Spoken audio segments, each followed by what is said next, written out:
अस्सलाम वालेकुम। GSN ज़िया लतीफ़ ऐं जे लतीफ़ जी ॿोली।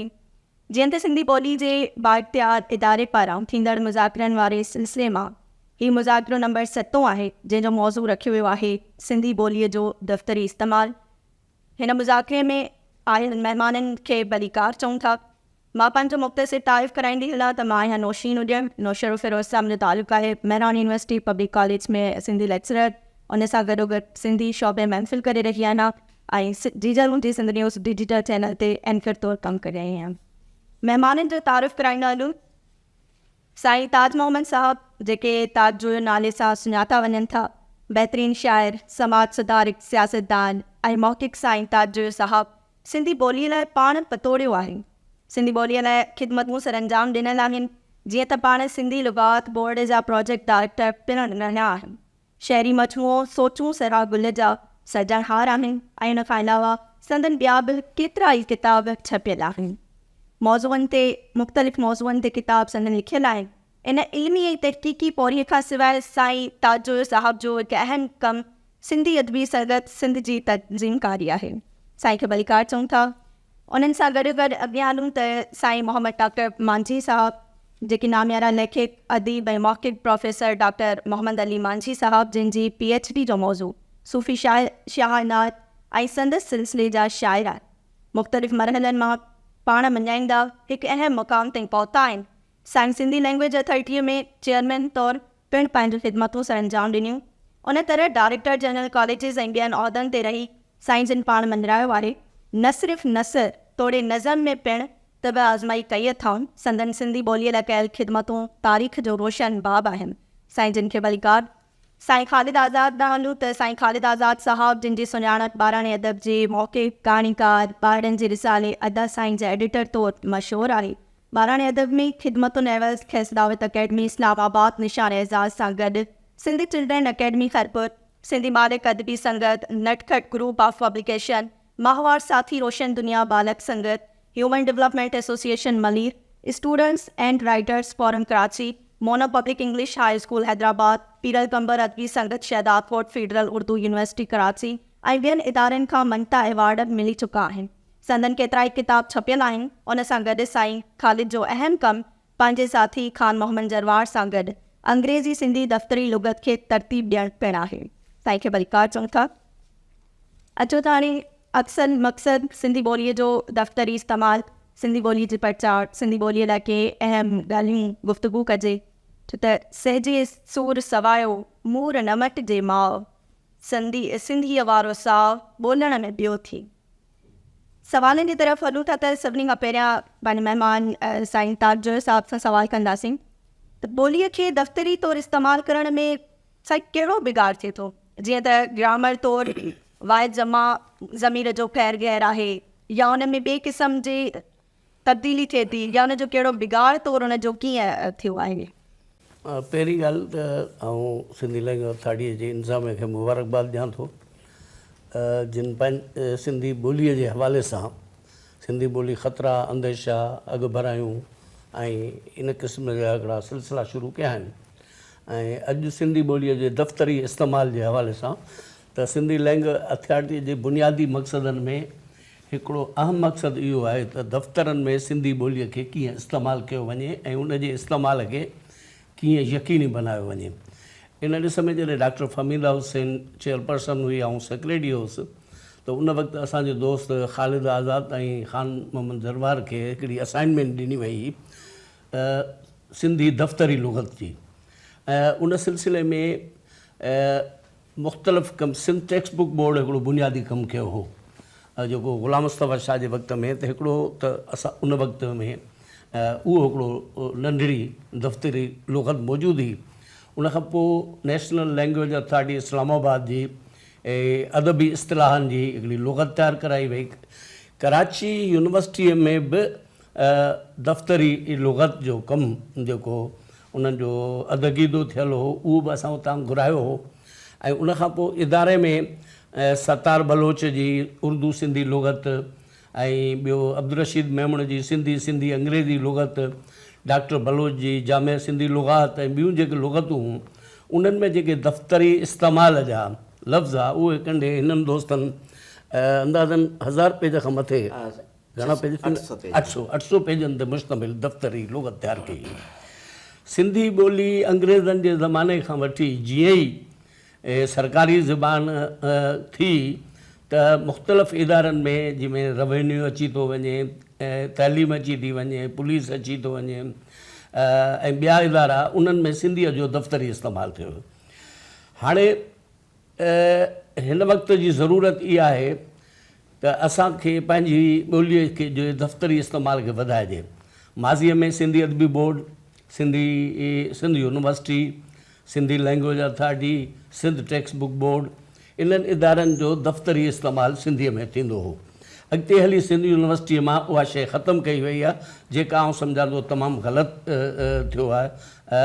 उते त हाणे नाला बि उर्दू में लिखिया था वञनि, जॾहिं त सिंध यूनिवर्सिटी आहे ई सिंध जी, त उन में जेके नाला आहिनि उहे दफ़्तरी इस्तेमालु, अॻे त फारम बि सिंधीअ में हूंदा हुआ, हाणे नथा थियनि।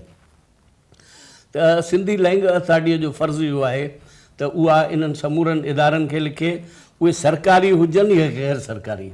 मिसाल असांजी यूनियन काउंसिलूं आहिनि, टाउन कमेटियूं आहिनि, म्यूनिसिपल कमेटियूं आहिनि, उन्हनि सभिनी में ईंदे सिंध असेंबलीअ ताईं जेको दफ़्तरी इस्तेमालु थिए सिंधीअ में, ठीकु आहे।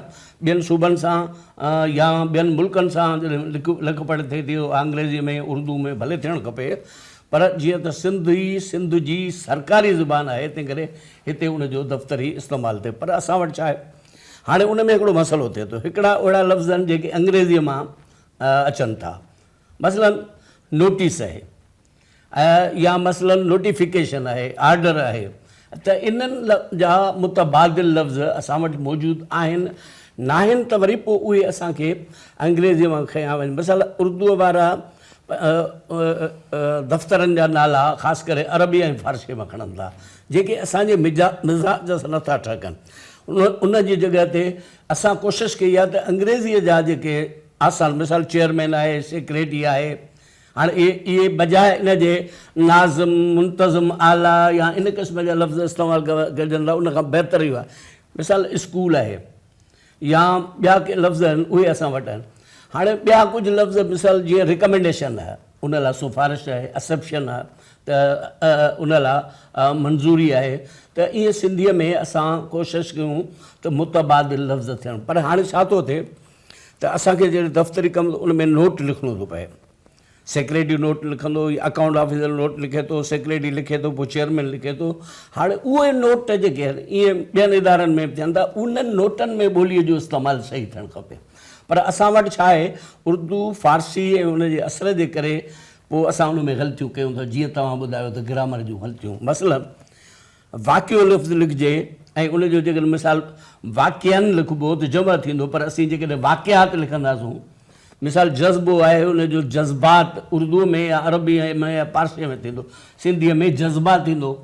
मसइलो आहे, मसाइल लिखियो थो वञे, उहो मसइलो लिखिजे। वसीलो आहे, वसाइल न पर वसीला लिखणु खपे।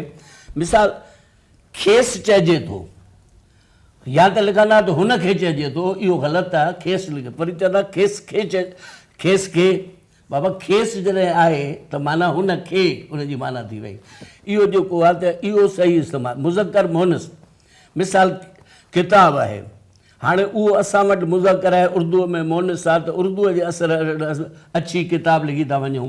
त इहे जेके ग्रामर जूं ग़लतियूं थियनि थियूं, उन्हनि खां पाक दफ़्तरी ॿोली हुजणु खपे ऐं जेका दफ़्तरनि में ॿोली इस्तेमालु थिए उन में ग्रामर जो सही इस्तेमालु थिए, जुमिले जे आख़िर में आहे। मिसाल स्पोकन जेका ॻाल्हाईंदड़ आहे जुमिलो, उन में असीं जेकॾहिं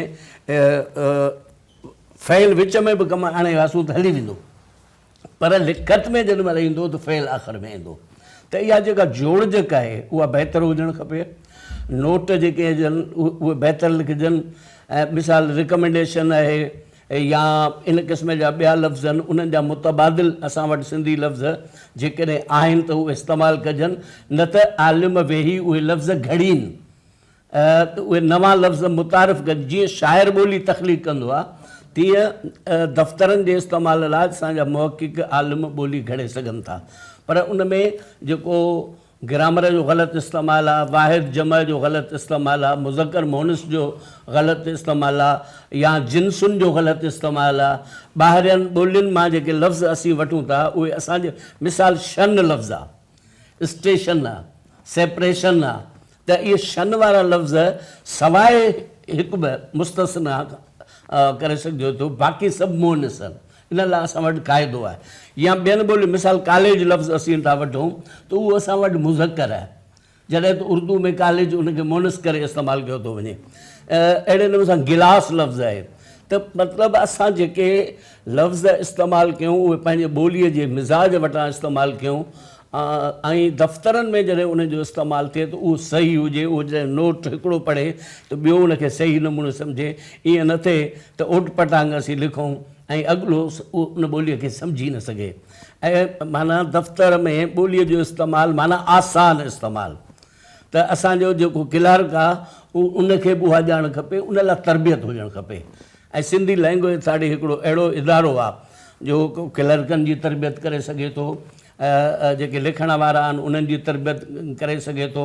दफ़्तरनि में ॿोलीअ जे इस्तेमालु लाइ जेके आलिम स्कॉलर मिसाल जेके सिंधी लैंग्वेज अथाड़ी जे जेके चेयरमैन या सेक्रेटरी क़ाबिल थी गुज़रिया आहिनि उन्हनि खां लेक्चर ॾियारिजे त नवां माण्हू सेखारिजनि। तव्हांजे ॾाढो ही असांजो ख़ालिद आज़ाद वेठो आहे। हिन इदारे में हिकिड़ो नंढो मुलाज़िम हो, पर असीं जॾहिं हिते लिख पढ़ कंदा हुआसीं त चेयरमैन सेक्रेटरी सां गॾिजी हुन में एतिरी क़ाबिलियत अची वई जो हू दफ़्तरी लुग़त ठाहे सघियो। अॼु चेयरमैन सेक्रेटरी वारी जेका लिख पढ़ा ही करे सघे थो। त माना त हिन इदारे में जेको मुलाज़िम अचे त उहो घटि में घटि एॾो क़ाबिल थी वञे, जेकॾहिं उहो कंहिं ॿिए पासे हलियो वञे, ॿिए कंहिं इदारे में वञे त उते कमु करे सघे। ऐं सम्झां थो दफ़्तरी ॿोलीअ जो इस्तेमालु हिन इदारे जो आम फ़र्ज़ु आहे, पर हिन इदारे जो कमु आहे त हू ॿियनि इदारनि खे बि लिखे त उहे पंहिंजी दफ़्तरी ज़ुबान सिंधी ऐं सही सिंधी इस्तेमालु कनि। बिल्कुलु सर, तव्हां ॿुधायो सिंधी ॿोली खे अॻिते वधाइण में सभिनी खां अहम किरदारु असां सिंधियुनि जो ई हुजणु घुरिजे, पर उन खां पहिरीं उनजी अहमियत मालूम उजागर करण खां पहिरियां त असांखे इहो मालूम हुजणु खपे त उनजी शुरूआति ऐं उनजी शुरूआती हैसियत जेका रही आहे कहिड़नि कहिड़नि महलनि मां गुज़री करे उहा कहिड़े दर्जनि ते पहुती आहे। त चूं था पंहिंजे ॿिए महिमान डॉक्टर मांझी साहब न तव्हां खां सवाल आहे त 1953 ईस्वी खां जेका रस्म ख़त जी हैसियत कीअं रही आहे उन्हनि जो थोरो पस मंज़र ॿुधाईंदा हलो त जीअं असां उन्हनि खां बि आगाह थियूं त उहे ॿोली कहिड़ा कहिड़ा मरहला तय कंदी असां वटि हिन दर्जे ते पहुती आहे। महिरबानी तव्हांजी नौशी। सिंधी लैंग्वेज अथॉरिटीअ ही प्रोग्राम तरतीब ॾेई सचपच हिकिड़ी सुठी ॻाल्हि आहे, छाकाणि त सिंधी लैंग्वेज अथॉरिटीअ जो या असांजे हिन क़िस्म जे इदारनि जो इहो फ़र्ज़ु आहे त हू ॿोलीअ जी तरक़ी, ॿोलीअ जी वाद बीज ऐं उनजे नफ़ाज़ लाइ कमु कयो वञे। मुंहिंजे ख़्याल में त 1953 में सिंधी ॿोलीअ जी जेका हाणोकी रस्मुल ख़त आहे उहा जेका राइज थी, ऐं थोरो उनखां अॻु में बि उनजो पस मंज़र उहो ज़रूरु बयानु कंदुसि, जीअं त सभिनी खे ॿुधंदड़नि खे ॾिसंदड़नि खे उहो मालूम थिए त उहा शुरूआति हितां न पर इन खां घणो अॻु में थी चुकी हुई। हक़ीक़त में मोहन जे दड़े जी जेका लिखत आहे जेका असां कोन सम्झी सघिया आहियूं उहा बि हिकिड़ी असांजे मुल्क जी लिखत रही आहे। हाणे असां उहा अञा कोन था सम्झी सघूं। उनजा सबब आहिनि ईरानी हमला, ईरानियुनि जा सालनि जा साल उनजा हमला ऐं कब्ज़ा, उन्हनि जूं ॿोलियूं राइज करणु, पोइ वरी बि यूनानी, पोइ वरी ॿिया हमला जेके से उहे थींदा रहिया। त उहा लिखत पंहिंजे दौर में उहा थी ऐं तमामु एसि ताईं थी, न फ़क़ति हिन मुल्क ताईं सिंध मुल्क ताईं पर सिंध साणे ताईं, पर उहा सुमेर ऐं ॿियनि मुल्कनि ताईं पहुती। उते बि हिन जूं पटियूं ऐं जेके मुख़्तलिफ़ फ़रहियूं से ॾिठियूं वयूं आहिनि। उन्हनि जो जेको लाॻापो आहे वापारी लाॻापो, उन्हनि ते किताब बि लिखिया विया आहिनि, उन ते रिसर्च बि थी आहे।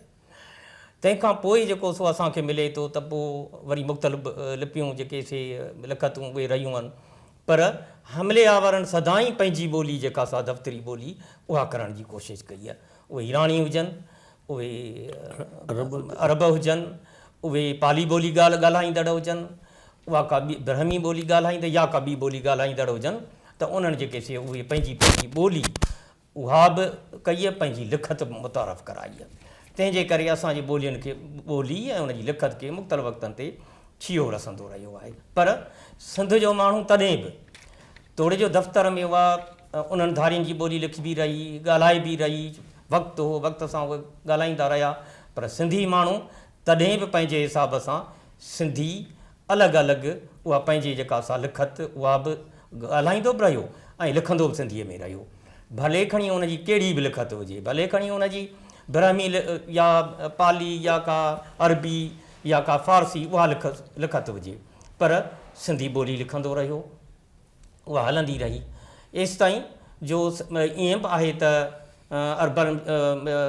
समन जे दौर में, अरबन जे दौर में त अरबी रही, पर समन जे दौर में दफ़्तरी ॿोली जेका सा अरबी रही, पर गॾो गॾु सिंधी ॿोली बि लिखबी मुख़्तलिफ़ इलाइक़नि में रही। उन जा वरी मुख़्तलिफ़ सूरतियूं, मुख़्तलिफ़ स्क्रिप्ट रहिया। उन जेकॾहिं ईअं न हुजे हा त असां ताईं हेतिरो सारो लोक अदब न पहुची सघे हा। जेकॾहिं ईअं न हुजे हा त हे ॻाहूं या ॿिया जेके किसा उहे असां ताईं न पहुची सघनि हा। उहा लिखत बि रही। ईअं समन जे दौर में तोड़े जो फ़ारसी जेका सा लिखत दफ़्तरी लिखत रही, फ़ारसी ॿोली रही, पर तंहिं हूंदे बि सिंधी लिखत बि लिखबी रही। जेकॾहिं इहा न हुजे हा त पोइ इहा असां बैत बि न पढ़ी, उहे बि बैत असांजी सिंधीअ में लिखियूं, पर खणी लिखत ॿीअ में लिखियूं। पर तंहिं हूंदे बि सिंधी स्क्रिप्ट बि लिखजंदो रहियो, मुख़्तलिफ़ नालनि सां, मुख़्तलिफ़ हवालनि सां, कॾहिं कहिड़ी उहा लफ़े, कॾहिं कहिड़ी लिपि, कॾहिं कहिड़ी लिपि। असां जॾहिं पहिरियां पुराणा जेकॾहिं बैत पढ़ूं था तोड़े जो उनजी लिखत जेका सा अरबी ऐं फ़ारसी उनखे ॿिन्ही खे गॾे हिकिड़ी जेको उहा जेका लिखत ठाही वई, जेका सूरत थी रस्मुल ख़त ठाही वई, तॾहिं असां पढ़ियो त जूणू मतूणू आओ तमाची आओ तोसी ठटो नंगर रा, मतिलबु अहिड़े क़िस्म जा बैत बि उन ई लिखत में लिखियल आहिनि। उनखां पोइ जॾहिं असां अचूं था, छाकाणि त उहो इलाही आगाटो आहे, समन जे दौर में आहे। उनखां पोइ वरी बि असां जेके से समन जे दौर खां पोइ कादी कादन जो कलाम आहे, उनखां पोइ उहो कादी कादन जो कलाम, उनखां पोइ छाकाणि त हुनजो हिकु हिकु शहर मिलियो आहे, कादी कादन जा घणा मिलिया आहिनि, उहा जेका लिखत बि उहे बि असां वटि मौजूदु आहे। देवनागरी आहे, ॿी आहे, त उन में उहो जेका लिखत उहा आहे, पर ॿोली उहा ई सिंधी आहे, पर उहो उनजी अलफ़बे उहा आहे। तंहिंखां पोइ वरी जेका सा हिकिड़ा कुझु सिंध जा माण्हू हुआ, सिंध जा आलिम हुआ, उहे 8 हुआ 10 हुआ या केतिरा हुआ, ज़ाहिर आहे उनखां वधीक हूंदा, पर असांखे जेके मिली सघिया आहिनि उहे जेके से उन हिकिड़ो नज़म जोड़ियो, उहा अरबी लिखत जो नमूनो कयूं। उहो कॾहिं अॼु खां तक़रीबन 500-700 साल अॻु में, उहा तमामु आगाटी ॻाल्हि आहे, 1853 खां घणो आगाटी ॻाल्हि आहे। त उहो तॾहिं जेको सो उहा 1500 कुझु में जेको सो चई वञे थी, के 1560 चवनि था, 61 चवनि था, इहे साल चया वञनि था। उते जेको सो उहो कलाम चयऊं ऐं उहो उन्हनि सभिनी लिखियो। उन में हिकिड़ो उस्मान आहे, सखरनू आहे, या ॿिया अहिड़े क़िस्म जा माण्हू आहिनि, हाजी आहे, उन्हनि सफ़ा हर पंहिंजे पंहिंजे कलाम में, पंहिंजे पंहिंजे किताबनि में हुननि वाज़े लिखियो आहे त हीअ जेको असां कलाम जोड़ियूं पिया, हीअ जेका असां लिखत जोड़ियूं पिया, सिंधी माण्हू जेके ॿियूं ॿोलियूं नथा सम्झी सघनि, असां उन पंहिंजनि लाइ जोड़ियूं पिया, सिंधी जेका वाई आहे उहा सम्झी सघनि। इहा ई जेका तहरीक माना उहा 1560 वारी उन दौर में थी सघे थो, उनखां आगाटी हुजे, पर जेका असांखे मिली सघी आहे। ख़ुशीअ जी ॻाल्हि आहे त उहो मंज़ूम आहे, उहा मंज़ूम शाइरी जेका आहे उहा बि सिंधी लंघे अथॉरिटीअ जे इदारे जी छपाई आहे अॻु में। त ईअं ई तंहिंखां पोइ वरी बि जेको सो घणो पोइ जेको अबुल हसन जी सिंधी जेके चयो वञे थो, जेका हुन जेका लिखत जेका अलफ़बे मुक़ररु कई, उहा बि अरबी जेका सा स्टाइल जी अरबी उहा गॾे उनखे कुझु वधाए, उन में के तब्दीलियूं आणे, उन लिखत जेका सा उन में इलाही जेके से किताब छपिया, मुक़दमा सलाद छपियो, या ॿिया जेके छपजणु शुरू थिया। तोड़े जो मखदूम महमूद हाशिम ठठवी ऐं ॿियनि बि उन में थोरी तब्दीलीअ सां पंहिंजा पंहिंजा किताब आंदा, पर उहा जेका अबुल हसन वारी सिंधी उन में तमामु घणा किताब छपिया। पर जॾहिं 1853 में, हाणे जेको तव्हां सुवालु पुछियो आहे, 1853 में जॾहिं, छाकाणि त 1843 में अंग्रेज़ अची विया, हो जेके से ॾाहा हुआ, हो होशियार हुआ, हुननि सम्झो त असां जेके हुननि पंहिंजे पंहिंजे मक़सद सां जेके सिंधी हिते जूं ॿोलियूं मक़ामी ॿोलियूं सिखियूं, छाकाणि त हुन चाहियो ते त असां सुठी हुकूमत करण लाइ जेसिताईं माण्हुनि जी ॿोली न ॻाल्हाए सघंदासीं, सम्झी न सघंदासीं, तेसिताईं असां हुकूमत का सुठी न हलाए सघंदासीं। तंहिंजे करे हुननि छा कयो, पहिरीं पाण उनजे आलम माहिरनि या उनजे ऑफिसरनि सिंधी ॿोली सिखी, लिखणु पढ़णु सिखी, उहा जेकी अरबीअ में लिखबी हुई, जेका अबुल हसन ऐं ॿिया जेके से माण्हू जेके लिखंदा हुआ। पर हुननि महसूसु कयो त उहा जेकॾहिं उहा राइज करियूं या ॿियूं करियूं पर उन में लॻभॻि जेके जेको मतिलबु त उन दौर जा जेके माहिर आहिनि जेके जिन ॿोलीअ ते कमु कयो आहे उहो ग्रेयरसन हुजे या ॿियो हुजे त उहो चवनि था त 20 जेके से घटि में घटि लिखतूं 20 उहे स्क्रिप्ट जेके मुख़्तलिफ़ हंधनि ते सिंधी ॿोलीअ लाइ राइज आहिनि जेके लिखबा रहिया आहिनि जिन में देवनागरी आहे अरबी लिखत आहे देवनागरी आहे ब्रह्मकी आहे लाड़ाई आहे ईअं वंगाई आहे खोजकी आहे ईअं खोड़ सारी 20 आहिनि तक़रीबन हुननि ॾिठो हाणे उन में छा थियो त मुख़्तलिफ़ किताब ते छपिया हर को जेको जेके 20 जेको उन मां हिकु वारो जेको हुजे उहो पंहिंजी वंगाई जेको हुजे पंहिंजे जेको लिखत में पियो लिखे लाड़ाई पंहिंजी लिखत में पियो लिखे ईअं ई साखरी जेका बि साखरो वारो उहो पंहिंजी लिखत पियो लिखे पंहिंजी जेका असां उहा स्क्रिप्ट पियो कमु आणे त उहो अलॻि अलॻि विराइजी ते विया हे ॼाणू माण्हू आहे हिननि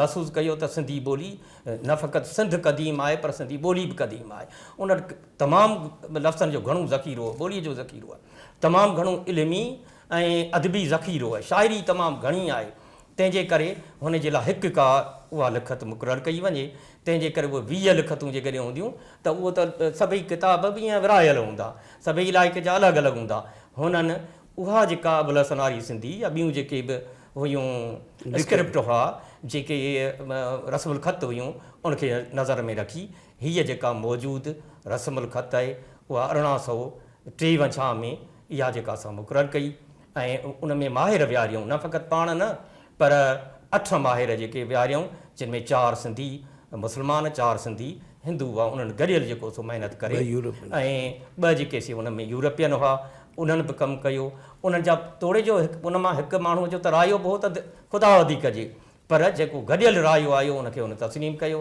1853 पाण तमामु ख़ुशि नसीब आहियूं जो उन ॾींहं ते हीअ 1853 वारी स्क्रिप्ट जेका अलबे आहे उहा मुक़ररु थी बल्कि उनजा नोटिफिकेशन निकिता त हीअ जेका हाणे जेका असां हिन लिखत में लिखियो वञे तंहिंखां पोइ बि हीअ ख़ुदाबादी ऐं ॿियूं लिखतूं लिखबियूं रहियूं ऐं तंहिंजे करे वरी बि थोरो घणो छियो रसियो पिए वरी बि जेको सो घणो ई पोइ अॼोकी तारीख़ ते 29 अगस्त ते वरी हिकिड़ो नोटिफिकेशन 29 अगस्त वारो वरी नोटिफिकेशन निकितो त अॼु जेको सो अॼु खां पोइ हाणे जेको सो लाज़मी सिंधी जेका हीअ पढ़ी लिखी दफ़्तरनि में राइज हूंदी ऐं ॿी जेका उनखां अॻु में बि अहिड़े क़िस्म जा नोटिफिकेशन निकिता त बाबा जेके असांजा मुलाज़िम आहिनि उहे सिंधीअ पढ़ंदा हेतिरनि ॾींहंनि में इम्तिहान ॾींदा जेकॾहिं न पास कंदा त उहे वापसि पंहिंजे मुल्क हलिया वेंदा ईअं ई जेकॾहिं हीअं बि लिखियो वियो नोटिफिकेशन निकिता त जेकॾहिं हिन लिखत में सिंधीअ में को बि लेटर दरख़्वास्त न लिखी वई त उहा ॿुधण जोगी न हूंदी जेकॾहिं फ़ारसीअ में हूंदी या के ॿी ॿोलीअ में हूंदी ॿी लिखत में हूंदी त बि जेकॾहिं हिन जो तर्जुमो गॾु हूंदो त उहो ॿुधण जोॻो हूंदो न त न ॿुधो वेंदो ऐं अॻिते हली उहा बाक़ाइदे उहा कई वई त भई हाणे अॼु खां पोइ हीअ लिखत दफ़्तरी ॿोली हूंदी जेका मुक़ररु थी ऐं उनखां पोइ मुक़ररु थी उहा 1853 में थी ऐं बाक़ाइदे उनखां पोइ उनजा किताब छपिया पोइ आसे आसे ख़ुदावदी बि ख़तमु थी वई किथे जिते देवनागरी पढ़ाई पई वई या लिखी पई वई उहा बि ख़तमु थी वई ईअं ई जेको सो हीअ जेका लिखत आहे उहा राइज थी वई हिन में सभई किताब लिखजणु शुरू थी विया मुख़्तलिफ़ मज़मूननि जा किताब लिखिया विया लुगतूं लिखियूं वयूं तमामु घणा किताब जेके देवनागरीअ में या ॿिया किताब लिखिया विया उहा वरी उनजो उलथो हिन जेको सो लिखत में कयो वियो इहो तमामु हिकिड़ो वॾो कमु थियो त उहो उन वक़्त में थियो ऐं उनखां पोइ अलबत पोइ घणो पोइ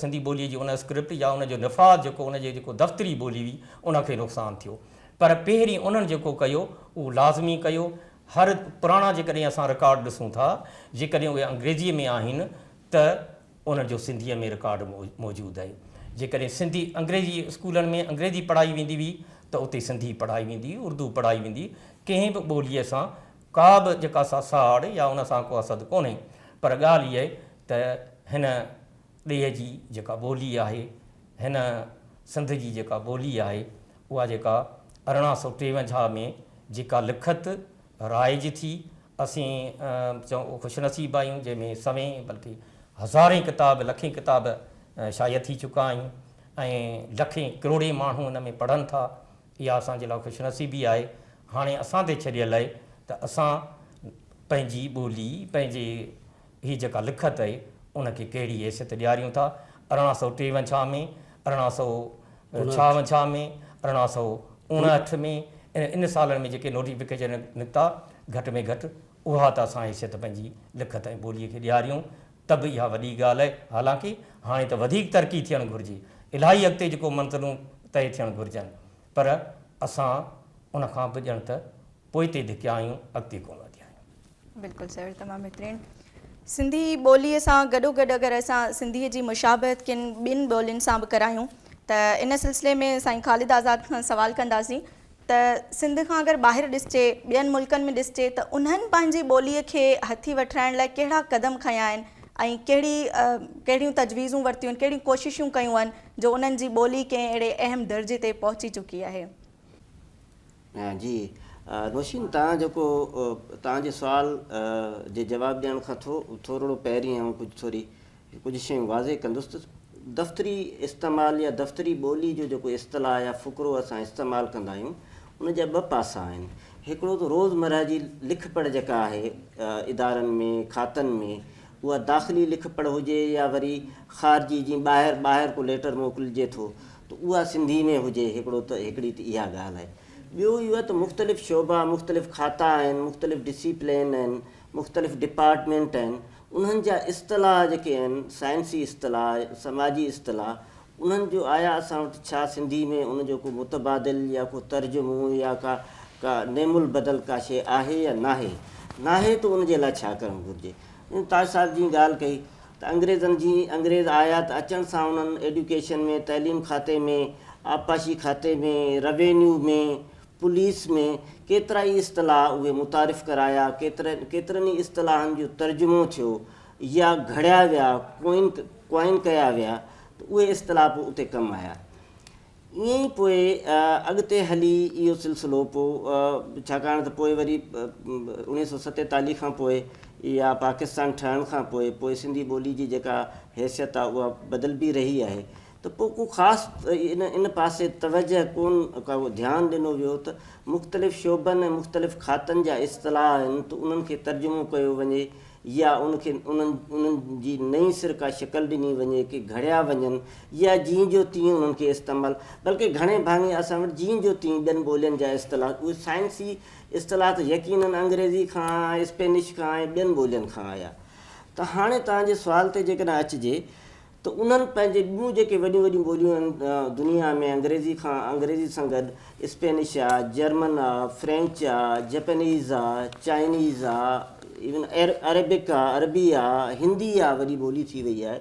हाणे तव्हांखे हिकिड़ो मिसाल ॾियांव, दुनिया जा केतिरा ई अहिड़ा मैगज़िन्स आहिनि, डाइजेस्ट आहिनि, रिसाला आहिनि, हिकिड़े ॾींहुं अंग्रेज़ी में छपजनि था, ॿिए ॾींहुं उन्हनि जो Japanese, Chinese, Arabic, French, German, Spanish edition अची थो वञे।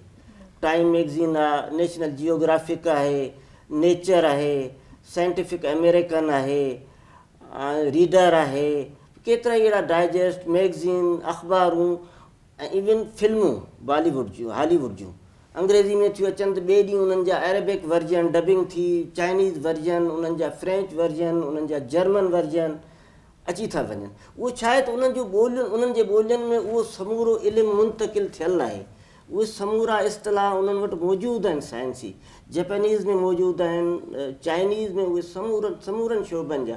मिसाल तौरु कंप्यूटर टेक्नोलॉजी आहे, नई टेक्नोलॉजी आहे, असां वटि न ई त उनजो को इस्तलाह घड़ियो वियो, न ई त उनजो को नेमुल बदल तयारु कयो वियो, बसि जीअं जो तीअं जेकॾहिं कंप्यूटर आहे त असां उनखे कंप्यूटर ई चई छॾियो।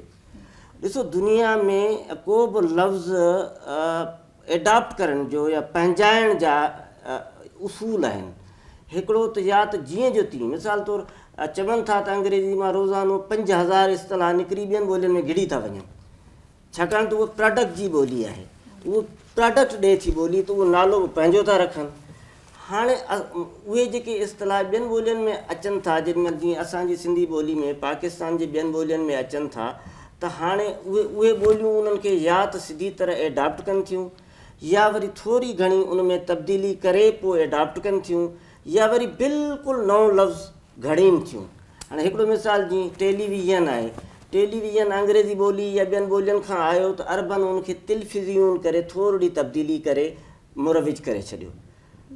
हिंदी वारनि उनखे साईं दूरदर्शन खे, पर असां उनखे टेलीविज़न ई असांखे क़बूल आहे, मोबाइल आई त असांखे मोबाइल ई क़बूल आहे। असां वटि अरबन जेतिरी बि हिमत कोन हुई जो अरबन जी मोबाइल खे जवाइल करे छॾियो आहे, त असां को उनजो नेमुल बदल न, असां उनखे उअं ई क़बूल करे छॾियो जीअं ॿियूं ॿोलियूं क़बूल कंदियूं आहिनि साइंसी इस्तिलाहनि खे।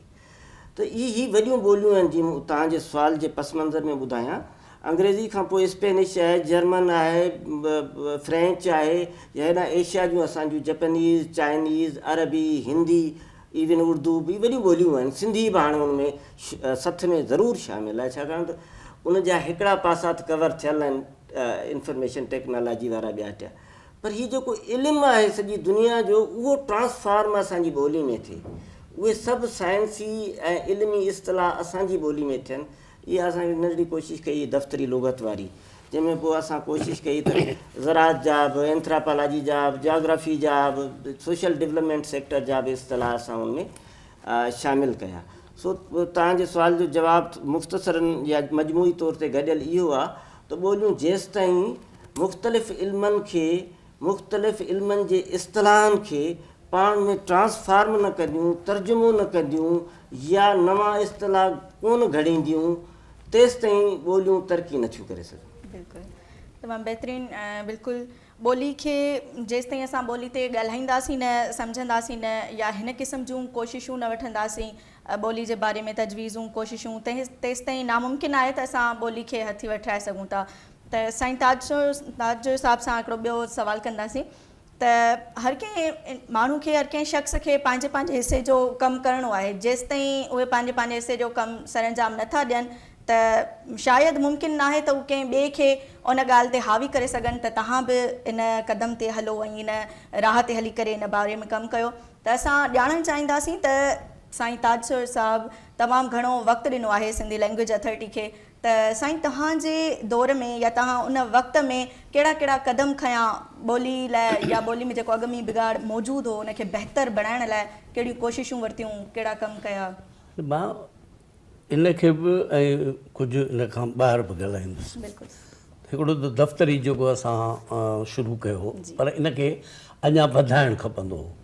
रुॻो दफ़्तरी लुगत न, पर हर मिसाल दफ़्तर जो इस्तेमालु थिए थो, उन में उहिदनि जा नाला त खणी असां उन में ॾिना, पर दफ़्तरी नोट लिखिबा आहिनि त या मिसाल मंज़ूरियूं, सिफ़ारिशूं, मोकल जी दरख़्वास्तूं, नोटिफिकेशन या शोकाज़ नोटिस जेके तंबीहनामूं बि चई सघिजे थो, त उन्हनि जा हिकिड़ो जीअं मिसाल ख़तनि जा किताब अॻे जॾहिं असीं पढ़ंदा हुआसीं त ख़त लिखण जा नमूना, दरख़्वास्तुनि लिखण जा नमूना नंढड़ा ग्रामर में शामिलु हूंदा आहिनि किताबनि में। त सिंधी लैंग्वेज अथॉरिटीअ जो हिकिड़ो इहो बि कमु आहे त इन क़िस्म जा जेके माहिर आहिनि उन्हनि खां इन क़िस्म जा नोट, जेके मिसाल मुख़्तलिफ़ चेयरमैननि, सेक्रेटरियुनि जे वक़्त में नोट लिखिया विया आहिनि, उहे असांजे रिकार्ड में मौजूदु आहिनि, या बसि यूनिवर्सिटीअ में या ॿियनि में, त उहे उन्हनि ते हिकिड़ो किताब अचणु खपे त मोकल जी दरख़्वास्त कीअं लिखिजे, सरकारी लिख पढ़ जेका इदारनि खां अचे थी उन्हनि जा जवाब कीअं लिखिजनि। हाणे हिकिड़ो त इहो आहे, या कंहिंखे सस्पेंड कजे थो, माना मुअतल, या जेको आहे टर्मिनेट कजे थो, मुलाज़मत जो ख़त, हाणे उन्हनि जा दफ़्तरी नोट, या मिसाल चवंदा आहियूं त कॉम्पिटेंट अथॉरिटीअ जे मंज़ूरीअ सां, त मिसाल उनखे असां लफ़्ज़ ॾिनो मजाज़ अख़्तियारीअ जे मंज़ूरीअ सां, मिसाल कंहिंजी मुक़ररी आहे त उहा लिखंदासीं कॉम्पिटेंट अथॉरिटी यानी मजाज़ अख़्तियार, त इन क़िस्म जो बि हिकिड़ो किताब तयारु थियणु खपे। असां पंहिंजे वक़्त में मुख़्तलिफ़ चेयरमैन जे वक़्त में, रुॻो असांजे वक़्त में न, पर उन में मसइलनि असां बैंकारीअ जी लुगत हिकिड़ी तयारु कराई, तिजारती लुगत तयारु कराई, मेडिकल जूं लुगतूं, तिबी ऐं मेडिकल जूं लुगतूं, सिंधी अंग्रेज़ी, अंग्रेज़ी सिंधी असां तयारु करायूं, या मीडिया जी लुगत असांजो अमीन लगारी आहे उन तयारु कई, पर उनखां पोइ वरी उनखे वुसअत बि ॾिनी वई।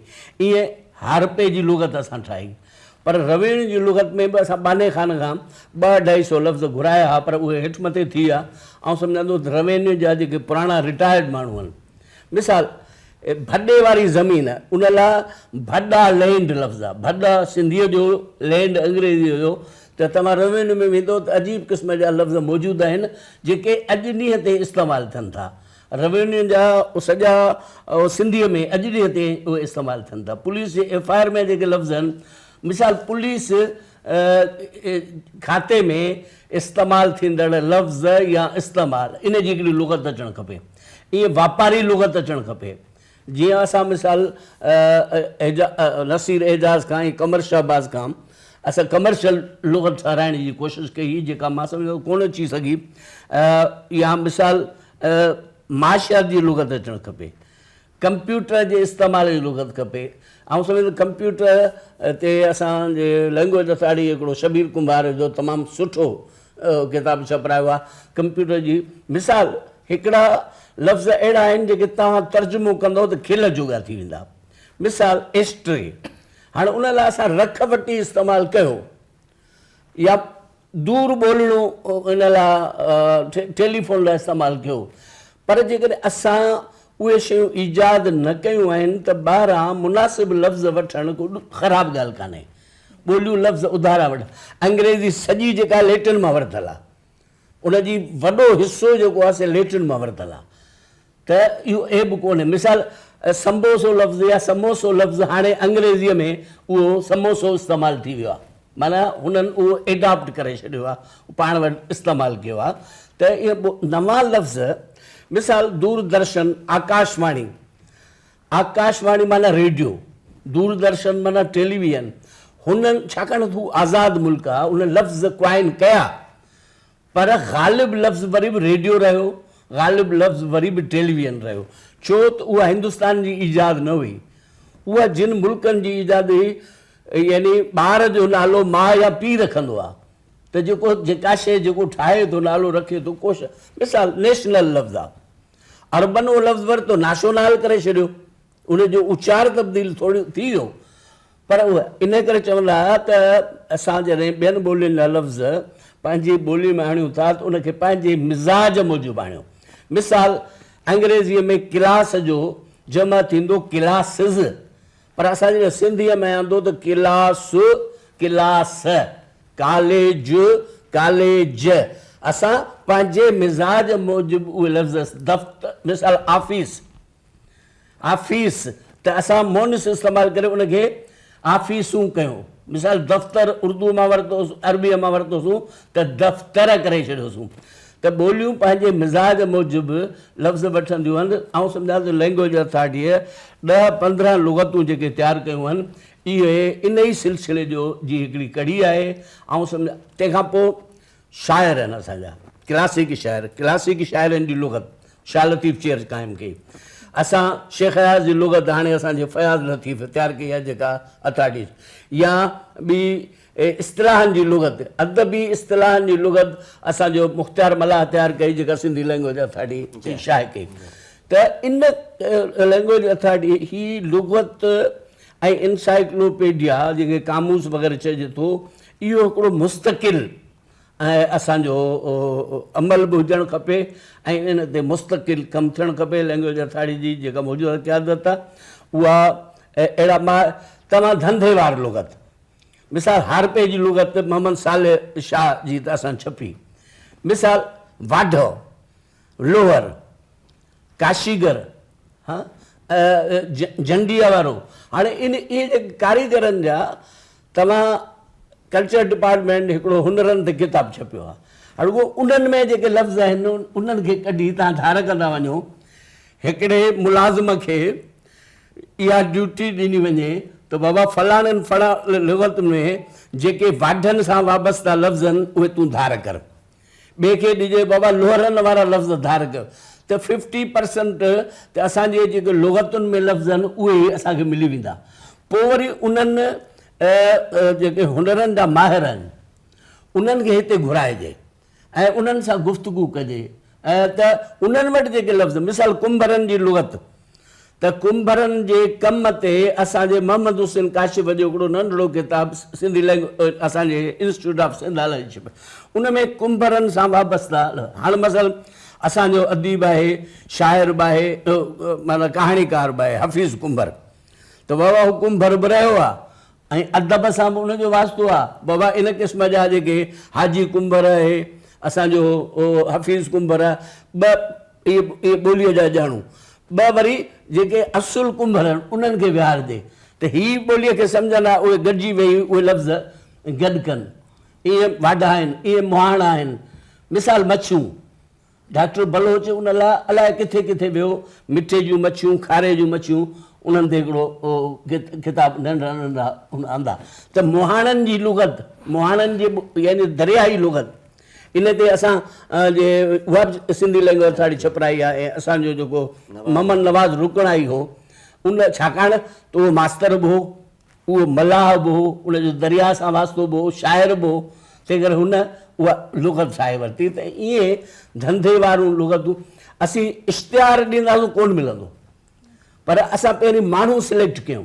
मिसाल असांजो मोहम्मद अली पठान ऐं मिसाल एहसान दानिश, हाणे हिननि जी फैमिलीअ में यानी लोह सां वास्तेदार माण्हू कमु करण वारा मौजूदु आहिनि। दुर मोहम्मद पठान या मतिलबु इहे थिया आलिम, पर जेके उन्हनि सां गॾु आहे उन्हनि खे विहारे वरी इन आलिमनि खे विहारिजे त बाबा तव्हां हुननि खां जेको लफ़्ज़ आहिनि सुवाल कयो, छाकाणि तव्हां इन्हनि मरहलनि मां गुज़री आया हो, तव्हांजे आॾो इहे कम थिया आहिनि। त ईअं असीं इहे जेके लुग़तूं तयारु कंदासीं त इन नमूने सां असांजी लुग़तुनि जो हिकिड़ो वॾो ज़ख़ीरो बि तयारु थी वेंदो, जंहिंजे ज़रिए असीं मिसाल दफ़्तरी लुग़त जो जॾहिं इस्तेमालु कयूं था, का बि लिख पढ़ कयूं था। मिसाल हिकिड़े वाढ खे कम जे ॼाणूअ ॾे हितां लेटर मोकिलियूं था, त उन में असांखे के लफ़्ज़ इस्तेमालु करणा था पवनि, त असांजी ॼाण हूंदी त उहे असीं उन में लिखंदासीं। बाबा तव्हां काशीअ जा जेके नमूना आहिनि, फलाणा फलाणा फलाणा, भर्त जा जेके फलाणा फलाणो हुरमुचो आहे, फलाणो भर्त वारनि खे लिखूं ख़त, त बाबा हिन भर्त ते असांखे मालूमात ॾियो। त आउं सम्झां थो इन नमूने सां असीं पंहिंजी लुग़तूं वधाईंदासीं, पर गॾोगॾु दफ़्तरी इस्तेमाल लाइ असांखे लेटर लिखणु खपनि सिंधी लैंग्वेज अथॉरिटी खे। बाबा DC खे लेटर लिखणु खपे, कमिश्नर खे लेटर लिखणु खपे, पुलिस कमानीअ खे लेटर लिखणु खपे त बाबा पंहिंजी लिख पढ़ जीअं माज़ीअ में सिंधी में कंदा हुओ तीअं कंदा हुओ। मिसाल रोडनि जा रस्ता आहिनि उहे सिंधीअ में लिखणु खपनि। मिसाल मशरूबात आहिनि, या मिसाल जेके इश्तिहार जेके तव्हां मिसाल असांखे हिकिड़ो असां पंहिंजे वक़्त में तजुर्बो कयो, PICIC वारनि हिकिड़ो इश्तिहार उर्दू में मोकिलियो। असां मटीरियल उन साॻे खे रखियो, फोटूअ खे साॻियो रखियो, अंदरूं मटीरियल असां सिंधीअ में तर्जुमो कयो। त ईअं इश्तिहारी कंपनियुनि खां इश्तिहार वठिजनि ऐं उन्हनि खे सिंधीअ में करे ऐं उहे उन्हनि खे ॾिजनि। मिसाल भिटाईअ ते जॾहिं असीं मेले जे मौक़े ते जेज़ वारनि इन्हनि सिंधीअ जा शाह जा बेट ग़लति लिखिया, असां सिंधी लैंग्वेज अथॉरिटी में हुननि खे ऑफर ॾिनी त इहे असीं बेत तव्हांखे दुरुस्त लिखणीअ में लिखी ॾियूं था। पोइ उन्हनि असां वटां हितां कंपोज़ कराए ऐं पोइ वरी भिटाई ते मेले जे मौक़े ते उहे लॻाया। त लैंग्वेज अथॉरिटी सहूलियतकार जो कमु करे सघे थी। इन सिलसिले में मुख़्तलिफ़ इदारा उहे लैंग्वेज अथॉरिटीअ सां वाबस्ता अचनि। बाबा इश्तिहार हू जेके कढनि सिंधीअ में तर्जुमो कराइणो आहे, उहो लैंग्वेज अथॉरिटी मुख़्तलिफ़ माहिरनि खां तर्जुमो कराए। त आउं सम्झां थो इन नमूने सां असीं पंहिंजे दफ़्तरनि में इस्तेमालु, पर मुख़्तलिफ़ शोबनि में सिंधीअ जे इस्तेमाल खे वसी बनाए सघूं था। बिल्कुलु, जीअं त वॾनि इदारनि खां पहिरियां मां अगरि थोरी नज़र नंढनि इदारनि ते फेरायां त साईं जिन महिल गुफ़्तगू कनि पिया त मुंहिंजो ध्यानु हर जेको स्कूलनि ॾांहुं छिकिजे पियो या अस्पतालुनि ॾांहुं छिकिजे पियो, त जेको असां ॿार खे शुरूआती उन्हनि जे ज़हन में इहा ॻाल्हि विझूं था, जीअं त आम तौर ते गुड मॉर्निंग या मिस मे आई कम इन, सर मे आई कम इन, मे आई गो, इन क़िस्म जा जेके लफ़्ज़ आहिनि, इन्हनि जो असां साईं डॉक्टर मांझी साहब खां पुछंदासीं त इन्हनि जो कीअं दुरुस्त थी सघे थो। छो त जॾहिं नंढनि ज़हननि खे ई असां उन लाइ तयारु कंदासीं तॾहिं वञी उहे अॻिते हली को अमली क़दम खणंदा, कुझु न कुझु ज़रूरु सिंधी ॾांहुं लाड़ो खाईंदा। त उनजो कीअं दुरुस्त इस्तेमालु करे सघिजे थो? छा इन्हनि लाइ असांखे अलॻि इदारा जोड़ना पवंदा या असां वटि पहिरियां ई इदारा मौजूदु आहिनि, उन्हनि में कुझु बहितर क़दम खणणा पवंदा ऐं अमली क़दम खणणा पवंदा? किन शख़्सियतुनि खे रखिणो पवंदो, जीअं साईं ॻाल्हि कई त किन माण्हुनि खे सिलेक्ट कजे, चूंडिजे जेके इन बारे में तालीम खे वधाइनि? हा, इहो हिकिड़ो अहम सुवालु आहे जेके ख़ासि करे जेके असांजा तइलीमी इदारा आहिनि। हूअं त हुअणु ईअं घुरिजे त असांजा तइलीमी इदारा उन में सिंधी ॿोलीअ जो सब्जेक्ट लाज़मी मज़मून पढ़ायो वञे, पर साइंस जा ॿिया सब्जेक्ट, सोशल स्टडीज़, समाजी जेके ॿिया सब्जेक्ट मज़मून आहिनि उहे बि सिंधीअ में लाज़मी पढ़ाया वञनि। उन लाइ उस्तादनि खे सिंधीअ जी सुठी ट्रेनिंग ॾियणु घुरिजे। उहे सरकारी स्कूल हुजनि या निजी स्कूल हुजनि, उहे स्कूल हुजनि, कॉलेज हुजनि या यूनिवर्सिटियूं हुजनि, उन में सिंधी ॿोलीअ जो सब्जेक्ट लाज़मी पढ़ायो वञे। ऑप्शनल जेको था चवनि इहो बिल्कुलु न हुजे, इहो ईअं ई आहे। बाक़ी लाज़मी पढ़ायो वञे, छाकाणि त दुनिया जा माहिर इन ते मुतफ़िक़ आहिनि। बल्कि दुनिया जा माहिर, रुॻो असां हिते जी असां नथा ॻाल्हि करियूं, ॿियनि माहिरनि जी ॻाल्हि करियूं था त उहे जेके मुख़्तलिफ़ वक़्तनि में 50 वारे ॾहाके में ऑक्सफर्ड वारनि ॿियनि टीमूं विहारियूं या ॿिया जेके इदारा उन्हनि विहारियूं, त उन्हनि हीउ तइ कयो त को बि ॿारु पंहिंजी ॿोलीअ में ई सुठो पढ़ी सघे थो, पंहिंजी ॿोलीअ में ई सुठी तइलीम हासिलु करे सघे थो। पोइ अॻिते हली जेका ॿी ॿोली जेका सेकंड लैंग्वेज आहे उहा पढ़ाई वञे, या जेका ॿी ॿोली उहा भले पढ़ाई वञे, पर पहिरीं बुनियादी तइलीम असांजी फ़क़ति पंहिंजी ॿोलीअ में पढ़ी सघे थो। अॻिते बि जंहिंजी जेका बि मादिरी ॿोली आहे, इल्मु सुठो फ़क़ति उन में हासिलु करे सघे थो।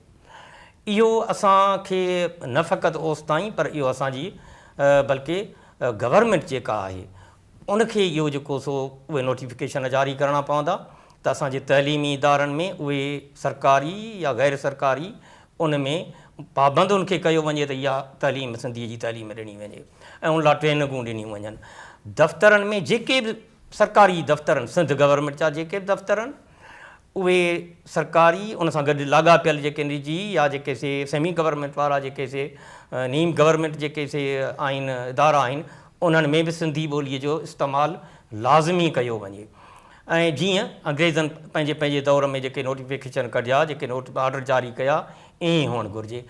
ईअं ई जेकॾहिं असांजे जीअं तव्हां ज़िक्र कयो त उहे अची मियाए कमु था चवनि या फलाणो चवनि था, जेके ॿोली ॻाल्हाइनि था उहे, छाकाणि त उहो असांजो टीचर जेको उते वेठो उहो तरबियत याफ़्तर आहे, जेको उन स्कूल जो जेको आहे ओनर आहे, जेको मालिक आहे प्राइवेट स्कूल जो, उहो जेको सो उनखे सिंधीअ सां न पर पंहिंजे कारोबार सां मफ़ाद आहे।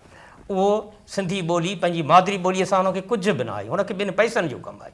तंहिंजे करे वात चुॿो करे ॻाल्हाए अंग्रेजीअ जा ॿ लफ़्ज़ ॻाल्हाइण खे उहो पंहिंजो मान शान सम्झे थो, पर उन में कॾहिं बि शर्म नथो महसूसु करे। हालांकि उनखे उते शर्म अचणु घुरिजे त आउं ही छा थो करियां, घटि में घटि पंहिंजे इदारे में पंहिंजी ॿोली त ॻाल्हायां, पंहिंजे इदारे में जेके ॿार आहिनि, जेके हिन धरतीअ जा ॼावान, जेके हिन धरतीअ जी थञ पी अथऊं, असांजी माउ जी ॿोली असां उहा त ॻाल्हायूं न, पर हुन ते उहे ख़ुशि थियनि था त हे जेके अॻिते सिंधी ॿोली आहे उहा त वहीं सिखी वेंदा, या अंग्रेज़ी ॿोलीअ या उर्दू ॿोलीअ सां को बि असांखे न आहे, को बि जेको सो उन सां न आहे, को वेर न आहे, को वॾ न आहे, पर उहे अॻिते हली भले सिखनि।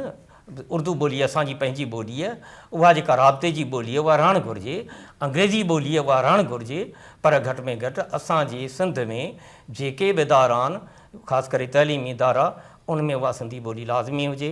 ऐं छाकाणि त उहे उन वटि उस्ताद ई उनजी तरबियत ई कोन्हे, हुन उहे ट्रेनिंगूं ई कोन कयूं आहिनि त एजुकेशनल साइकोलॉजी छा आहे, ॿारु कीअं थो सम्झे, हू कीअं उनखे पढ़ायो वञिजे, ब्लूम टेक्सानॉमी छा आहे, उनखे कीअं जेको लागू कयो वञे, या उहे शयूं हुनखे ख़बर ई न आहे। हाणे ट्रेनिंग जी उनखे आहे ई कोन, उहा तरबियत आहे ई कोन, त ज़ाहिर आहे त हू उन में वात टेड़ी ख़ुशि था थियनि त हे अंग्रेज़ी पिया असांजा ॿार ॻाल्हाइनि, ऐं हो बि उनखे अंग्रेज़ीअ में जवाबु था ॾियनि। बाबा तव्हां अंग्रेज़ी ॿारनि खे सेखारियो, जिते हुनजो सिता आहे, जिते स्टेज आहे, जेका उमिरि आहे उन में अंग्रेज़ी सेखारियो, तव्हां अॻिते हली उर्दू सेखारियो, अॻिते हली अंग्रेज़ी सेखारियो, अञा अॻिते हली यूनिवर्सिटी सित ताईं अची ॿियूं ॿोलियूं सेखारियो, तव्हां उहा सुठी ॻाल्हि आहे, जेतिरियूं खपे ओतिरियूं सेखारियो, पर घटि में घटि बुनियादी तइलीम, नंढो ॿारु आहे, कचो ज़हन आहे, जेसि ताईं आहे, जेको सॼो इहे जेकी सॼी दुनिया जा माहिर उहे बेवकूफ़ न आहिनि जिन जेको सो मादिरी ॿोलीअ में तइलीम लाज़मी कई आहे। रुॻो असांजे हिन मुल्क जा जेके उहे उस्ताद या उहे जेके निजी जेका असांजा कॉलेज या स्कूल आहिनि, जेके गैर सरकारी आहिनि, उन्हनि जा जेके मालिक आहिनि, उनखे ख़बर आहे, ॿिया माहिरनि खे ख़बर न आहे, इहे हुअं ई था कनि। इहा ॻाल्हि हुनजे मफ़ाद में बि कोन्हे, असांजे ॿोलीअ जे मफ़ाद में बि कोन्हे। असांजो ॿारु उहो ॿोलड़ियो त थी पवंदो, पर उहो माहिर न थींदो, उहो बि तकिड़ो ॻाल्हाए त वेंदो अंग्रेज़ीअ में, पर उहो माहिर न थी सघंदो। माहिर फ़क़ति इल्म जेके ईंदा आहिनि पंहिंजी ॿोलीअ वसीले ई सुठा सिखी सघजनि था। जी बिल्कुलु साईं, तव्हां सही चयो। इन ॾस में न सिर्फ़ु उस्ताद पर असांजे समाज में केतिरा ई वालदेन अहिड़ा आहिनि जेके चाहिनि था त असांजा ॿार अंग्रेज़ी ॻाल्हाइनि, न फ़क़ति इन लाइ त उन्हनि खे अंग्रेज़ी अचे, पर इन लाइ बि त जीअं उहे सुठा ऐं सलीक़े वारा सम्झ में अचनि, नज़र अचनि। छो त अॼुकल्ह ॿियो नुक़सानु न, इन मां हिकिड़ो वॾो नुक़सानु इहो थिए थो त उन्हनि जो जेको इहो मेलाप थी थो वञे, मिक्सअप थी थो वञे, अंग्रेज़ी उन्हनि ते हावी थी वञे। त जीअं मां कुझु लफ़्ज़ ॿुधिया, बाइक असां वटि लफ़्ज़ आहे अंग्रेज़ी, त ॿार उनखे हाणे सिंधी तौरु इस्तेमालु कंदा आहिनि, बाइकूं बीठियूं आहिनि। अगरि बुक वठणु वियसि त उनखे ज़माने में बुक वरितमि, ऐं उनजो त किताब असां वटि सिंधी लफ़्ज़ आहे जो सही। त उन्हनि जो जेको मिक्सअप थी थो वञे, ॿारनि जो नंढो ज़हन, उन नंढे ज़हन ते जेको सिंधीअ ते हावी ॿियूं ॿोलियूं थी वञनि, त इन जो नुक़सानु उन्हनि जी पंहिंजी मादिरी ॿोली जो ई थो थिए।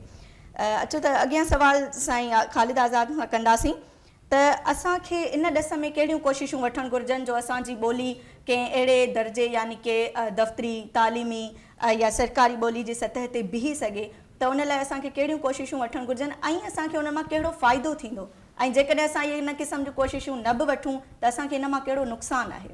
महिरबानी नौशीन, तव्हांजे सुवाल जे जवाब खां अॻु में हिकु ॿ शयूं आहिनि थोरियूं ज़रूरी वज़ाहतूं। जीअं ताज साहब ॻाल्हि कई, हिकिड़ी त असां धंधेवार लुग़त न रुगो इश्तिहार ॾिनो आहे, पर उन जूं असां पहिरीं जेको मुख़्तलिफ़ दौरनि में सिंधी लैंग्वेज अथॉरिटी में कमु थियो आहे उहो बि असां गॾाए हिकु हंधि रखियो आहे ऐं हुनखे हिकिड़ी रिथा जी सूरत ॾेई ऐं कमु वधायूं पिया। उमेदु आहे त इहो कमु हाणे पंहिंजी मेच्योर शक्ल में ईंदो ऐं छपिजी पधरो थींदो। गॾोगॾु दफ़्तरी सिंधी बि हिकिड़ो रिथा असां जेका तव्हां ॻाल्हि कई त दरख़्वास्त कीअं लिखिजे, दरख़्वास्त ऐं ख़त में कहिड़ो फ़र्क़ु आहे, नोटिस आहिनि, शोकाज़ नोटिस आहिनि जिन जा असां हिते ठाहिया आहिनि। इवन असां सर्कुलर खे पहिरीं गश्ती मुरासिलो लिखियो, के चेयरमैन सेक्रेटरी आया त सेक्रेटरी नाज़िर, चेयरमैन गादी नशीन या इन क़िस्म जा हिकिड़ा टर्म ठाहिया।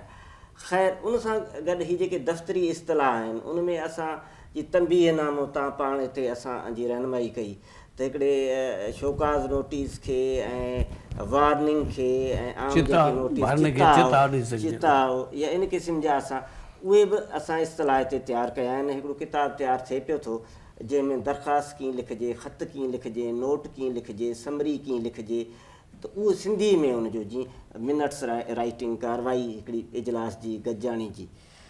ऐं गॾोगॾु असां कमिशनरनि खे ऐं सॼी सिंध में हींअर ख़ासि तौर ते जेके मेयर थिया आहिनि शहरनि जा ऐं टाउननि जा चेयरमैन थिया आहिनि उन्हनि खे बि ख़त लिखिया आहिनि त घटि में घटि तव्हां पंहिंजे जेके तहलके में पंहिंजे लोकल गवर्नमेंट जेको मक़ामी हुकूमतनि जो सिस्टम आहे उन में त सिंधी इस्तेमालु कयो। उन ज़बरदस्त असांखे खिपरे मां, असांखे नसीराबाद मां, असांखे शहदादकोट मां, असांखे मिठी मां मुख़्तलिफ़ हंधा उहे ख़तनि जूं कापियूं सिंधी लैंग्वेज अथॉरिटी खे CC थी इतलाह जे लाइ असां वटि पहुचनि थियूं त असांखे असांजे कमिशनर जूं हिदायतूं आहिनि त तव्हां हाणे सिंधी। इन में अॻु भराई थोरी थी आहे, मूं चयो तव्हांखे इहा छो त ज़िक्र थियो त उहो तव्हांजे आॾो ॿुधाए वञा। नौशीन तव्हां ज़िक्र कयो त उहे कहिड़ा उनसर आहिनि, कहिड़ा एलिमेंट्स आहिनि जंहिंमें ॿोलियूं तरक़ी कंदियूं आहिनि। मुंहिंजो ख़्यालु आहे, मुंहिंजो पंहिंजो जेको नुक़्ता नज़र आहे, ऐं चइनि शयुनि खे इंतिहाई अहम सम्झां थो ॿोलियुनि जी तरक़ी जे लाइ। जीअं त ॿोलियूं दुनिया में को चंद अहिड़ा जी चीनी समाज आहे, इहे जापानीज़ समाज आहे, उन में बि लहजनि जो ॿोलियुनि चीनी ॿोली जो फ़र्क़ु आहे, पर पोइ उते बहरहाल हिकु ई ॿोली मोरविज आहे। पर दुनिया जा ॿिया सभु समाज अहिड़ा आहिनि जिते हिकु ॿोली न बल्कि घणियूं ॿोलियूं उते इस्तेमालु हेठि आहिनि। पोइ नतीजो इहो थो थिए त ॿोलियूं हिक ॿिए खां पंहिंजा लफ़्ज़ वठनि थियूं, ॾियनि थियूं। इहो बि हिकिड़ो नेचुरल कुदरती तरीक़ो आहे, इन में का बुराई बि कान्हे त हिक ॿिए जा लफ़्ज़ वठिजनि ऐं ॾिजनि। इहो दुनिया जे ॿोलियुनि जो ज़िंदा ॿोलियुनि जो हिकिड़ो मिसाल आहे या हिकिड़ो सिलसिलो आहे। ॿ चारि शयूं जेके ॿोलियुनि खे जीअं स्पेनिश आहे, जर्मन, फ्रेंच, अंग्रेज़ी, जापानी, चीनी, अरेबिक, हिंदी, इवन उर्दू, पोइ सिंधी अचे थी, त हीअ ॿोलियुनि जी तरक़ियूं ॿिनि टिनि ॻाल्हियुनि सां लाॻापियल आहिनि। हिकिड़ो त उन्हनि जो जेको अॼुकल्ह जो दौरु अचे पियो त इंफॉर्मेशन IT टेक्नोलॉजी डिजिटल दौर में ॿोली जी एक्सेस छा आहे, ॿोली जी गुंजाइश कहिड़ी आहे तव्हांजे हिन डिजिटल एज में। दुनिया वञे थी पई सॉफ्ट थींदी, वञे थी पई पेपरलेस थींदी, उन में तव्हांजी ॿोली आया कंप्यूटर जे कहिड़नि इंटरनेट जे ऐं जदीद डिजिटल दौर में तव्हांजी ॿोली किथे बीठी आहे, उन में असांखे काफ़ी इत्मिनान आहे त असांजी ॿोली सिंधी ॿोली डिजिटल अहद जूं जेके इरा जूं जेके ज़रूरतूं आहिनि उन्हनि ते पूरो अचे थी। हिकु त इहा ॻाल्हि आहे। ॿी ॻाल्हि त असांजी ॿोली में ॿिया इल्म केतिरा ट्रांसफॉर्म थी विया आहिनि ऐं उन जा इस्तिलाह केतिरा आहिनि, उन पासे असां इलाही घटि असां वटि आहे।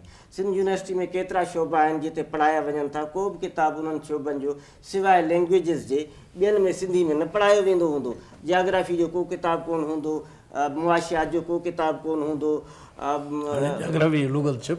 हा कुझु शयूं असां शाया कयूं। त हिकिड़ो इहो पासो आहे त जेसि ताईं तव्हां दुनिया जा इल्म पंहिंजनि ॿोलियुनि में न खणी ईंदो, जीअं जापानियुनि कयो, जीअं चीनियुनि कयो, जीअं जर्मन कयो, जीअं फ्रांसीसियुनि कयो, हा पहिरीं अंग्रेज़नि कयो, तेसि ताईं असांखे कहिड़ी ख़बर पवंदी त दुनिया में छा पियो थिए। त ॿियो पासो इहो हिकिड़ो डिजिटल अहद सां असां लाॻापियल हुजूं ऐं उते पूरा लहूं। ॿियो पासो इल्मनि जो आहे, उहे इल्म असांजा जेके टियों पासो असांजी ॿोली जी तरक़ी जो किताब लिखणु पढ़णु, कॉन्फ्रेंसूं, एडवोकेसी जंहिंखे असां ट्रम ॾिनो, मूं ऐं ताज साहिबु ठाहियो। असां ट्रम कंहिं दौर में ठाहिया हुया, कोशिशि कई त असां एडवोकेसी खे हू उर्दू जे असर हेठि पैरोकारी पिया चवनि, त असां उनखे हिमायती मुहिम हिकिड़ो ट्रम ॾिनो। जी प्रेज़ेंटेशन असां कंदा आहियूं, प्रेज़ेंटेशन डिमॉन्स्ट्रेशन अॼु ॾींहं ताईं असांजे लाइ प्रॉब्लम। ताज साहिब असां गॾिजी वेही उनखे सम्झाणी, प्रेज़ेंटेशन खे या डिमॉन्स्ट्रेशन खे सम्झाणी ॾियणु, हिकिड़ो असां ट्रम ठाहियो। हींअर बि असां अख़बारनि में उहो इस्तेमालु कयो आहे। त ईअं असां कुझु इस्तिलाहनि खे जदीद साइंसी डिजिटल अहद जे इस्तिलाहनि खे जेके मुमकिन थी सघनि था या मौजूदु आहिनि उन्हनि खे सिंधी में करियूं। सॼो इल्मु जेको ॿाहिरियों आहे उनखे असां सिंधी ॿोली में खणी अचण जी पब्लिक सर्विस कमीशन वारा सुभाणे असां खां सिंधी में वठनि न। क़ौमी ॿोली सिंधी ॿोली जो क़ौमी ॿोली हुजण जो मक़सदु छा आहे? मक़सदु इहो आहे त असां खां साइंसी इम्तिहान सिंधी में वरिता वञनि। असां जेको CSS जो इम्तिहान ॾियूं, PCS जो कॉम्पिटिशन जो इम्तिहान ॾियूं, उहो असां भले उहे सब्जेक्ट एवरीडे साइंस हुजे, सब्जेक्ट जनरल नॉलेज जेके हुजे या ॿिया जेके सब्जेक्ट हूंदा आहिनि साइंस जा, समाजी साइंस जा, उहे भले उहे हुजनि पर उहे सिंधीअ में हुजनि। त असांखे उहो इल्मु सिंधीअ में करिणो आहे। डिजिटल अहद जूं जेके घुरिजूं आहिनि, तक़ाज़ाऊं आहिनि, सिंधी में उहे पूरियूं थियनि। आर्टिफिशियल इंटेलिजेंस में चैट GPT ते आउं वेही कमु कंदो आहियां, लिखंदो आहियां त अंग्रेज़ी में त हर शइ अची वेंदी आहे। चैट GPT खे कमांड ॾींदो आहियां त हिनखे तर्जुमो कयो सिंधी में, त सिंधी अहिड़ी तर्जुमो थी ईंदी आहे, छाकाणि त उन डेटा ई कोन्हे। ऐं उर्दू अहिड़ी सुठी, उनजे निस्बत उर्दू कुझु बहितर तर्जुमो थी ईंदी आहे। चैट GPT, गूगल ट्रांसलेट जी अलॻि ॻाल्हि आहे। हाणे असांखे चैट GPT वारनि खे या ओपन आहे जेको इदारो आहे उन्हनि खे सॼी डेटा सिंधी वारी ॾियूं त हू सिंधी उन में विझनि त सिंधी अचे न। त केतिरियूं अहिड़ियूं ॻाल्हियूं आहिनि जेके असांखे इहे ॿ टे शयूं आहिनि जेके ज़रूरी आहिनि ॿोलियुनि जे लाइ, त उहे ॿोलियूं ज़िंदा रहनि, अॻिते वधनि ऐं पंहिंजो मक़ाम हासिलु कनि। बिल्कुलु तमामु सही असांजे आयल महिमाननि जेका ॿोली जे बारे में गुफ़्तगू कई, ॿोली खे हिमत वठण लाइ जेके तजवीज़ूं कोशिशूं पेश कयूं, इन में को बि शक न आहे त इन बारे में, इन बाबति, इन मौज़ू ते केतिरो ई कमु थियो आहे, पर अञा बि केतिरी ज़रूरत आहे, जेके क़दम आहिनि जेके असांखे खणणा आहिनि। जीअं त असां वटि शीट हूंदी आहे हाज़िरी जी स्कूलनि में या यूनिवर्सिटीज़ में, त उहा असांखे ईंदी आहे, मथां ई उनखे अंग्रेज़ीअ में लिखियो वेंदो आहे त नेम, सिग्नेचर, डेट, टाइम। त ॿारु मुंझो पवे त हाणे मां सिंधीअ में लिखां या इंग्लिश में लिखां। इन क़िस्म जा ॿिया केतिरा ई आहिनि। जीअं त सर ॻाल्हि कई त हाणे डिजिटल दौर थी वियो आहे, ॿार पाण किताब खां वधीक मोबाइल खे तरजीह ॾियनि था। त मोबाइल में किताब मौजूदु आहे त मुंहिंजो ख़र्च बि बची पवंदो, मुंहिंजो पंधु बि बची पवंदो, त हू घरु वेठे मोबाइल ते पढ़नि था। त इन क़िस्म जो असांखे मोबाइल जो अगरि उरूज वधे थो त इन ते कमु असांखे वधीक करिणो पवंदो। ऐं इन लाइ महिमाननि खे थोरो चवंदसि, मां भलीकार ॿीहर तव्हांजा थोरा मञींदसि, मुज़ाकरे खे हिते पुॼाणी ते पहुचाईंदासीं।